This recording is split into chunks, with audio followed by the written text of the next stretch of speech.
रामकृष्ण हरे. सज्जन हो, आज आपणा पुढे हेरी मैतो प्रेम दिवाणी प्रेम वेडी मीरा हिच्या भक्ती प्रेमावरचा आजचा हा व्हिडिओ आहे. प्रेम तीन प्रकारचं असतं. एक तर राजस प्रेम असतं, दुसरं तामस प्रेम असतं आणि तिसरं सात्विक प्रेम असतं.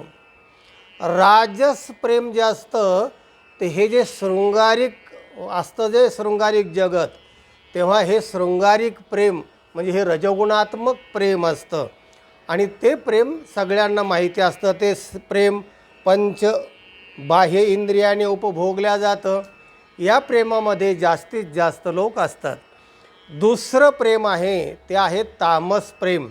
म्हणजे दुसऱ्या माणसाची किंवा दुसऱ्या स्त्रीची इच्छा नसताना तिच्यावर बळच प्रेम करणं, त्याला ओनवे किंवा एकेरी प्रेम म्हणतात. आणि मग बळच तिच्यावर प्रेम करणं म्हणजे हा एक प्रकारचा अत्याचार आहे आणि त्याला आनंद होतो. याला म्हणतात राक्षसी म्हणजे तामसी प्रेम.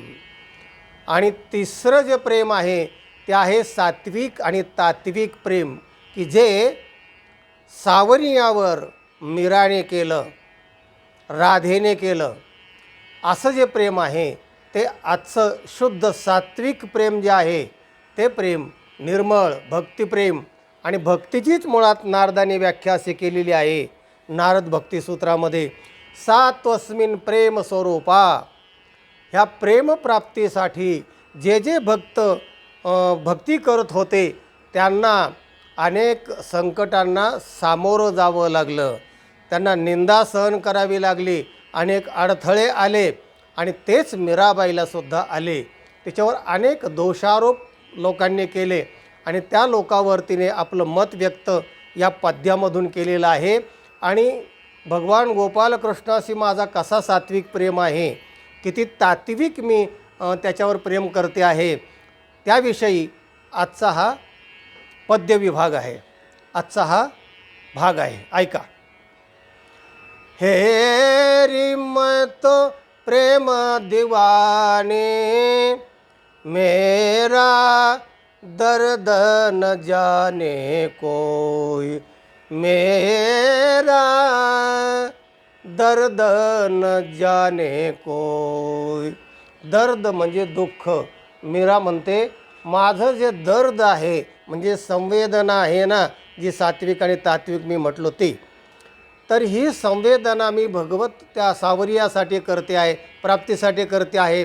आणि त्याच्यामध्ये लोक जी पाहतात, पाहण्याची दृष्टी आहे ती चुकीची आहे आणि त्यांना हे माझं प्रेम समजत नाही आहे आणि म्हणून ते वेगवेगळे आरोप माझ्यावर करतायत. मेरा दर्द न जाने कोई, कोई मेरा दर्द न जाने कोई, कोई मेरा दर्द नहीं जानते. हाँ. घायल की गत घायल जाने. त्याला उदाहरण देते मीरा की जो घायल होतो ना, मग वेगवेगळ्या प्रकाराने होत असेल घायल. प्रेम प्रकरणामध्ये तर वेगवेगळ्या प्रकरणात माणसं घायल होतात. किंवा ॲक्सिडेंट झाला किंवा एखाद्या पारध्याने हरणीला झडप घातली किंवा बाण मारला आणि ती जशी घायल होते, तडफडते. घायल की गत घायल जाने. जे घायल होतं ना, तर ती अवस्था काय असते ती फक्त त्यालाच माहिती असते. जो कोई घायल हो, जो कोणी घायल होतो ना त्याला समजतं की त्या वेदना काय असतात, इतरांना त्या कळत नाही आहेत. जोहर की गत. दुसरं उदाहरण मीरा सांगते. जोहरी जाणे. हिरा पारखी जो आहे, तर हिरा परीक्षा करण्याची जी ज्ञान आहे, जी तात्विकता आहे, ती फक्त त्या हिरा पारख्यालाच असते. जोहर की गत जोहरी जाणे की जो जोहर होय, तो जोहरीच पाहिजे, म्हणजे हिरा परीक्षकच पाहिजे, दुसऱ्याला ते कळणार नाही.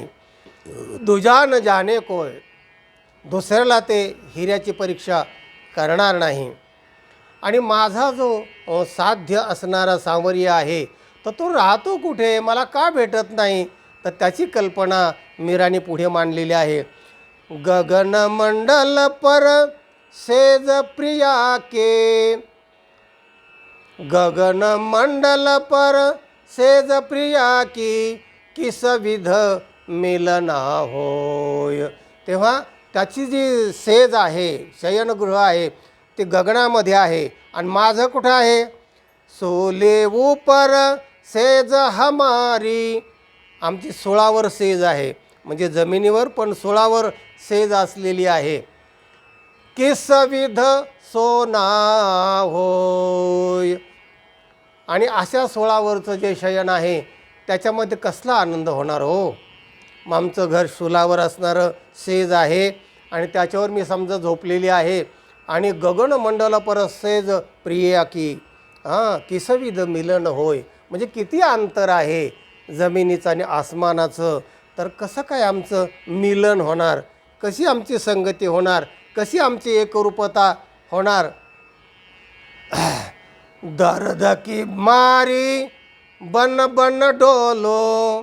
शेवटी मीरा म्हणते माझं जे दर्द आहे, दुःख आहे ना, दर्द की मारी बन बन डोलो, ते दर्द कमी होण्यासाठी त्याच्यावर जडीबुटी शोधण्यासाठी बन बन डोलो रानात फिरले, पण रानात ती वनस्पती मिळाली नाही आणि तसा वैद्य पण मिळाला नाही. वैद्य मिला नाही कोय, वनस्पती मिळाली नाही आणि वैद्य पण मिळाला नाही. मग मेरा की प्रभो पीर मिटेगी, मेरा की प्रभो पीर मिटेगी. मेरा म्हणते की माझी पीर म्हणजे माझं दुःख तेव्हा मिटेल जब वैद्य सावरिया होय, जेव्हा सावरिया म्हणजे गोपालकृष्ण माझा वैद्य होईल, मला येऊन तो जडीबुटी देईल, तेव्हा माझं हे सगळं दुःख मिटेल. म्हणजे भगवत प्राप्तीशिवाय मी राहू शकत नाही, तेच दुःख माझं आहे आणि ती मिळाली की मग माझं दुःख मिटेल. अशा प्रकारचं हे विरहगीत आहे मीराचं खरं म्हणजे. आणि विषयांध लोक जे आहेत, जे शुद्ध प्रेम करणारे लोक आहेत, त्यांचं प्रेम त्यांना न कळल्यामुळे ते जे आक्षेप घेतात आणि विक्षेप करतात भक्तांना, तर त्यांच्याविषयी सुद्धा मीराबाईने आक्षेप घेतलेला आहे आणि त्यांचा निषेध नोंदलेला आहे. आणि तेच मुख्य पद आहे, मेरी दर्द न जाने कोई, कोई भी मेरा दर्द नहीं जानता. प्रत्येकाची जी संवेदना असते ना, ती वेगवेगळी असते, ती जाणून घ्यावी, तिला सहकार्य करावं असं त्याचा अर्थ आहे. जरी सहकार्य आपलं करता आलं नाही तरी निदान विरोध करून त्याला आक्षेप घेऊन विक्षेप करू नये, हा या पद्याचा भावार्थ आहे. सज्जन हो, हा व्हिडिओ इतरांना पाठवा, लाईक करा. ज्यांनी चॅनलला सबस्क्राईब केलं नाही त्यांनी जरूर सबस्क्राईब करा. ज्ञान ऐकत रहा, वाटेत रहा, आनंदी रहा. रामकृष्ण हरे.